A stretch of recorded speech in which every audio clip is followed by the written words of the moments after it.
Gracias por su presencia. Posición del Grupo Parlamentario de Morena en el Congreso del Estado en torno al programa de incentivos y apoyos para la estabilidad económica. En relación con el anuncio del programa de incentivos y apoyos para la estabilidad económica realizada el día de ayer por el gobernador Alejandro Murat Hinojosa, en el contexto de la emergencia sanitaria por el COVID-19, las diputadas y los diputados que formamos parte del grupo parlamentario del Movimiento Regeneración Nacional en el Congreso del Estado de Oaxaca, exponemos a la opinión pública lo siguiente. Primero, el gobernador dice reconocer el temor de la población oaxaqueña por conservar la salud y la vida en medio de la pandemia, y en su mensaje plantea que para proteger a nuestras familias la única alternativa es quedándote en casa. Si bien es cierto que la participación de la sociedad es indispensable para contener el avance de la epidemia y que una medida necesaria es quedarse en casa, también es cierto que corresponde a las autoridades sanitarias de todos los niveles, incluido al gobierno del Estado, desarrollar acciones para afrontar, reducir y mitigar los impactos en la salud de la población. Conservar la salud y la vida de la población oaxaqueña es una obligación irrenunciable del gobierno del Estado, y su garantía implica prever, presupuestar y desarrollar acciones específicas que tendrían que ser la prioridad en este momento,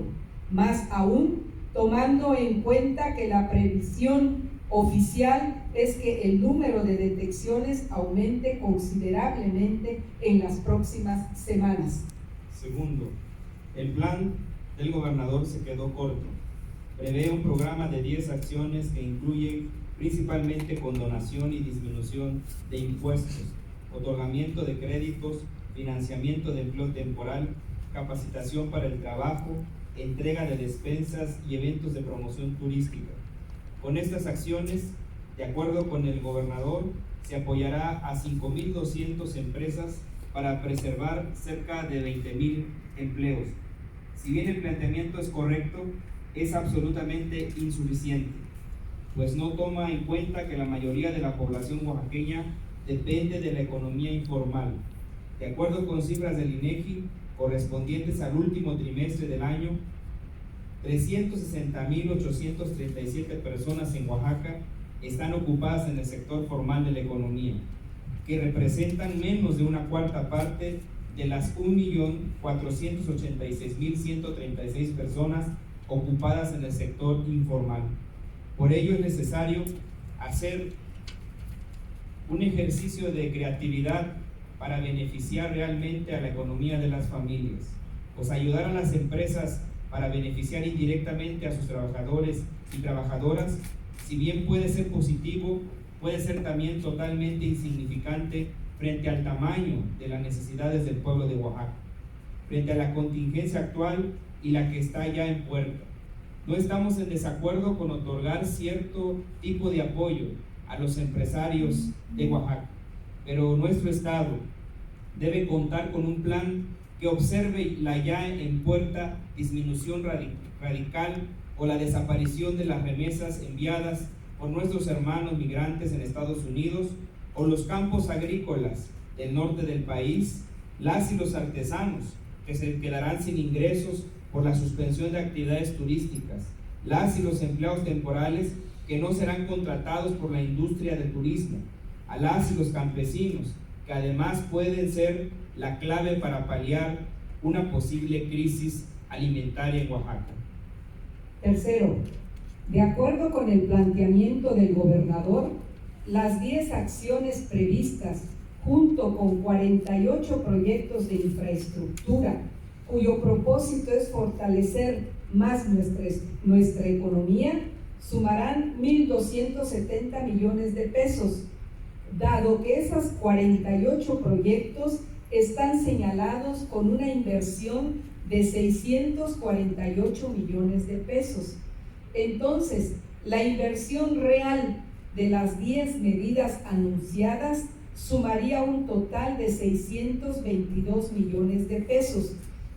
Acerca de los proyectos de infraestructura a los que se destinará, como puede observar, la mayoría de ese presupuesto, es necesario hacer notar que se trata de acciones previstas por el Congreso del Estado de Oaxaca en el decreto 809, aprobado el 3 de octubre de 2019,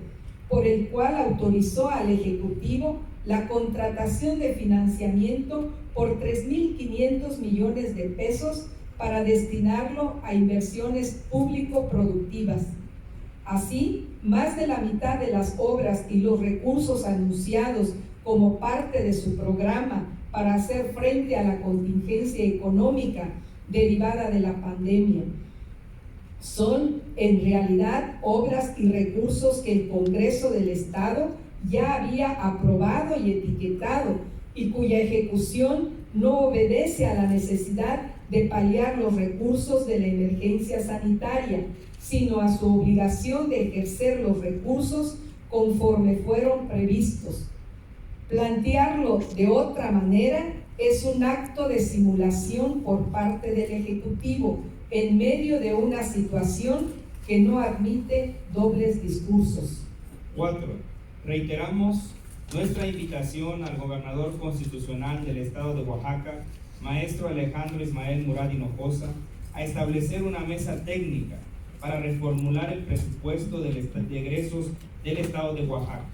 incluyendo la revisión de los recursos previstos para los 3 poderes del Estado, con el fin de hacer frente a la epidemia y a sus implicaciones económicas, sociales y humanas que se vislumbran en lo inmediato, así como en el corto y mediano plazos. El Estado de Oaxaca, como el resto del país y el mundo, está en medio de una emergencia sanitaria que es indispensable afrontar con disposición política y con recursos económicos. Hoy la realidad nos interpela, obligándonos a reconsiderar las prioridades y reorganizar la planificación gubernamental. El mundo cambió y el servicio público en Oaxaca debe ajustarse en sus gastos y en su actuar a lo que demanda una nueva realidad. Por ello, si bien es importante prever de una vez cómo mitigar el impacto económico, es urgente tomar medidas en los ámbitos de la atención a la salud,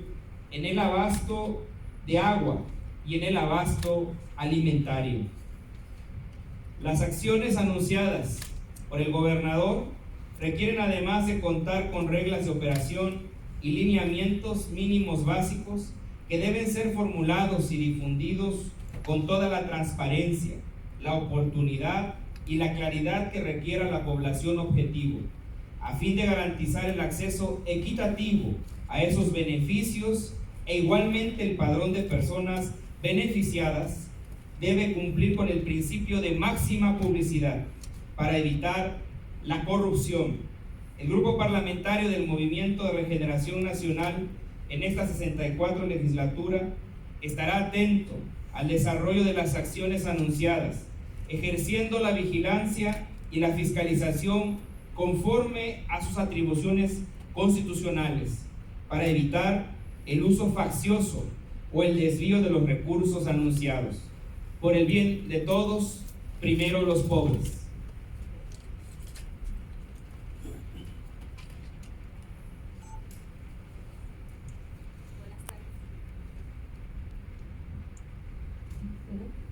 Asimismo, esta tarde queremos, a nombre del Grupo Parlamentario de Morena, hacer de manera muy específica y muy puntual la exigencia de justicia por el caso de María Elena Ríos. Hoy por la tarde tendrán en desarrollo una audiencia en la que, por supuesto, esperamos que se actúe con perspectiva de género. De esta misma forma, hacemos el llamado al Tribunal de Justicia y a la Fiscalía para que esto no sea más una simulación. El pueblo de Oaxaca se encuentra actualmente indignado por la pretensión de simulación en este caso. Exigimos, como grupo parlamentario de Morena, se actúe con esta perspectiva caso de María Elena Ríos.